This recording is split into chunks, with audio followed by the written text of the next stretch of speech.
first story is titled Am I the A-hole for leaving? When my brother-in-law told my husband to get a DNA test right after my pregnancy announcement, situation is terrible. My joint is officially ruined by what happened. Me, 29 female and my husband, 34 male, been wanting kids for over 3 years. We had issues we needed to deal with and it was really difficult having to live with the frustration over and over again. I'm currently pregnant with our first child. I'm suffering from anemia, so it's high-risk pregnancy and I'm aware of it. But my husband and I never been this happy and excited. We waited a bit before telling the entire family. We planned on doing it during family dinner at my in-laws' house. But plans changed. My brother-in-law was there with my sister and 2 kids at my parents'. He's younger than my husband and got married to my sister a bit young. He's always been negative and bitter towards us, always making hurtful comments about my failed pregnancy and constantly threw the fact that he and his wife have kids in my face. Last night, we were gathered at the table and right after we finished dinner, I announced my pregnancy to the whole family and they all seemed happy and excited for us and started congratulating us. I noticed my brother-in-law was the only one who didn't get up from his seat and was just staring like he received some bad news. God forbid, my brother-in-law suddenly started asking inappropriate questions when/how and whether this was a real pregnancy and not some symptom of untreated condition. He thinks I'm sick. Judging by my look, he then proceeded to tell my husband to make sure to get a DNA test just in case. The whole room went quiet. My husband just stared at him awkwardly. We both did. Brother-in-law laughed it off saying it was no big deal and wondered why everyone was confused. He said he did it with his kids, so no problem. I was absolutely livid. I felt humiliated, my joy got robbed, and the announcement was ruined.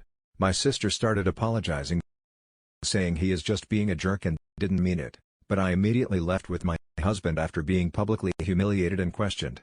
My mom called me later and said this is how he is and that I shouldn't have left like that, but I felt offended at my own parents' house by my brother-in-law. She told me that I shouldn't ignore my sister's attempts to apologize and wanted me to meet with them to discuss the issue and both parties apologize, but I wasn't willing to feel more stress than he already caused. Can you imagine waiting for years for this happy moment? Then hear this type of comment by my brother-in-law. It's awful.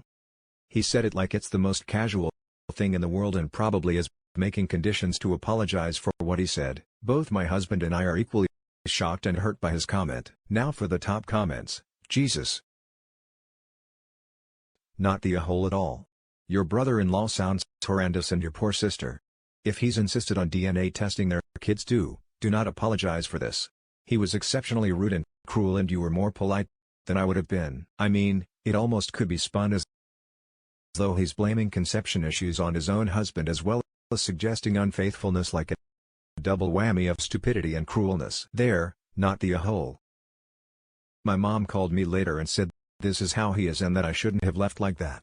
Leaving when someone says something like that is just how I am. And if she tries to say something contrary to that, talk over her, just how I am. Each time wanted me to meet with him to discuss the issue. I'm not the person who needs to have an issue sorted out. I am having nothing to do with him until I have a reason to believe his issues have been addressed and fixed. If you have a problem with us having no relationship, take it up with him. I am no longer speaking about this topic. Actually, the part that bothers me is she told me that I shouldn't ignore my sister's attempts to apologize and wanted me to meet with them to discuss the issue and both parties apologize. I don't think you did anything wrong. She doesn't need to apologize and she shouldn't. That said, I think the situation is so long as her sister is married to this guy, her parents are going to keep hosting him at family events, so as not to lose their daughter and grandchildren, which is likely why they wanted to just ignore his poor behavior as they do, since they're trying to be peacemaker and have everyone be able to show up to family functions. They don't want having brother-in-law there to cost them and her family either.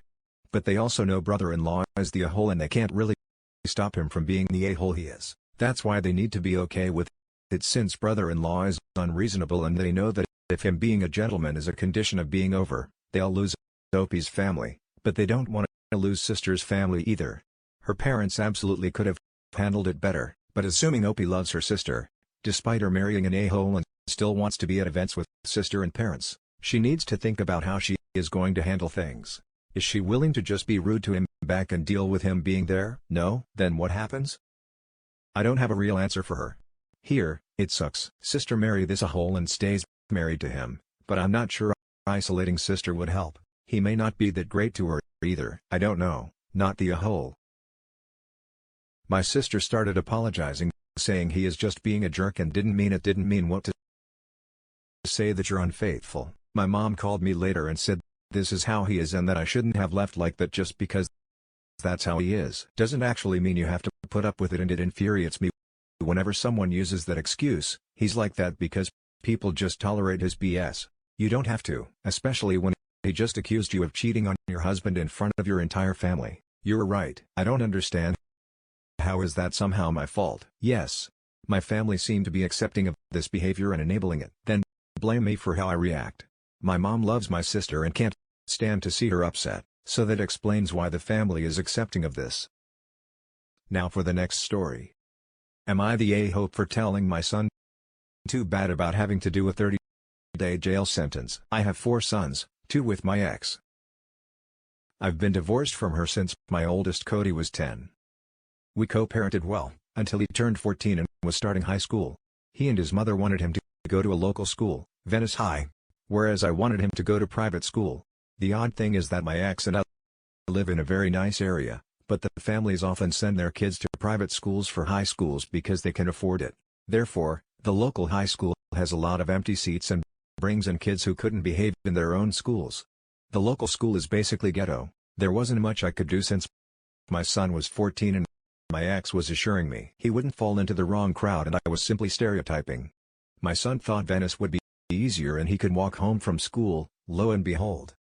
By the time Cody turned 18, he dropped out of high school and became a pothead.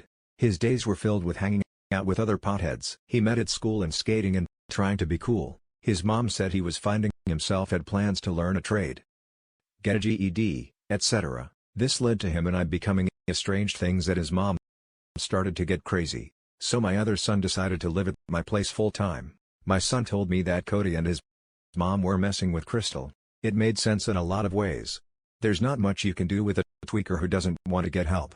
Earlier this year, Cody got busted for felony Crystal. I paid a lot of money for a lawyer in rehab so he could have the felony brought down to a misdemeanor upon completion of rehab and probation and would have his record erased. He did get a 1-month suspended sentence on the condition he didn't get any more felonies. He was about to finish his program in probation, but he got caught with felony Crystal again. This was after he visited his mother. So far, he's never spent a single night in jail. He was always cited, but he will have to do the 30 days since he has a new felony charge. Technically, I could hire a lawyer to bring the new charge down to a misdemeanor, so it won't count against him. A public defender could do the same, but not before his court date in 2 weeks, where he has to surrender for his 30-day term. I just decided to let him go to jail, and I would be perfectly fine with it. My ex and Cody are begging me to help, and I am now for the top comments, not the a-hole. I went through a similar experience with one of my own children, 10 days in jail and 90 days in a state-mandated rehab program. That experience was what turned them around, and it's now been 3 years of sobriety and a whole new life. They have to sit at the bottom of the well for a while before they're ready to start climbing out, and even then they have to do the work. Don't send your kid to a spa rehab center. Send them somewhere that will make them do the hard work. Best of luck to you and to your son. This rehab can be really good sometimes, despite how it's sometimes portrayed. You're not the a-hole, but I'm side-eyeing you for calling the local public school ghetto. He's also blaming that school for his kid getting into substances. Couldn't have had anything to do with his mother taking crystals. Of course, must be the school, not the a-hole. Clearly being supportive didn't work. Time for tough love. Once he's done, he needs to get away from wherever it is you live. It sounds like he needs change of community ASAP. Now for the last story. Am I the